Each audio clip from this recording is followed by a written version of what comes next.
Hello everyone. ಒಂದು quick update ಕೊಡೋದಕ್ಕೆ ಬಂದೆ.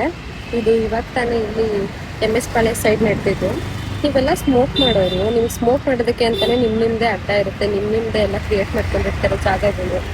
ಅದನ್ನ ಬಿಟ್ಬಿಟ್ಟು ಈ ಗಾಡಿಗಳಲ್ಲಿ ಹೋಗ್ಬೇಕಾದ್ರೆ ಹಿಂದೆಗಡೆ ಕುತ್ಕೊಂಡು ಸ್ಟೈಲಾಗಿ ಸೇರ್ತೀರಾ, ಅಥವಾ ಗಾಡಿ ಓಡಿಸ್ಬೇಕಾದ್ರೆ ಸೇರ್ತೀರಾ. ಇವಾಗ ತಾನೇ ಜಸ್ಟ್ ನಡೆದಿದ್ದು ಒಂದು ಇನ್ಸಿಡೆಂಟು. ನಮ್ಮ ದೊಡ್ಡವ್ರಿಗಾದ್ರೆ ಹೆಲ್ಮೆಟ್ಸ್ ಇರುತ್ತೆ, ಅಟ್ಲೀಸ್ಟ್ 5 to 10 years ಇರೋರ್ಗಾದ್ರೂ ಹೆಲ್ಮೆಟ್ಸ್ ಇರುತ್ತೆ.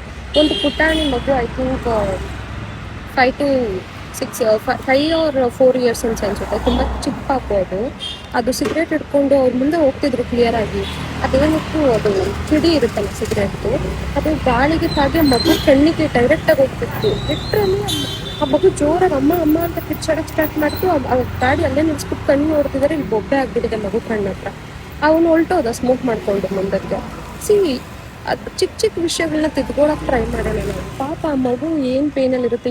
ಓಕೆ, ಅದು ಈಚೆಗಡೆ ಇಂಥ ಜಾಗಕ್ಕೆ ಬಿತ್ತು, ಓಕೆ. ಇಫ್ ಇನ್ ಕೇಸ್ ಕಣ್ಣು ಒಳಗಡೆ ಹೋಗಿದ್ರೆ, ಪ್ಲೀಸ್ ಸ್ವಲ್ಪ ಆದರೂ ಸಿವಿಕ್ ಸೆನ್ಸ್ ಇಟ್ಕೊಳ್ಳಿ. 0 ಸಿವಿಕ್ ಸೆನ್ಸ್ ಇಟ್ಕೊಂಡು ಏನಕ್ಕೆ ರೋಡಲ್ಲಿ ಓಡಾಡ್ತೀರಾ? ಸ್ಮೋಕ್ ಮಾಡೋದೇ ತಪ್ಪು, ಅದರಲ್ಲೂ ಇಂಥ ಶೋಕಿಗಳು ಬೇಕಾ?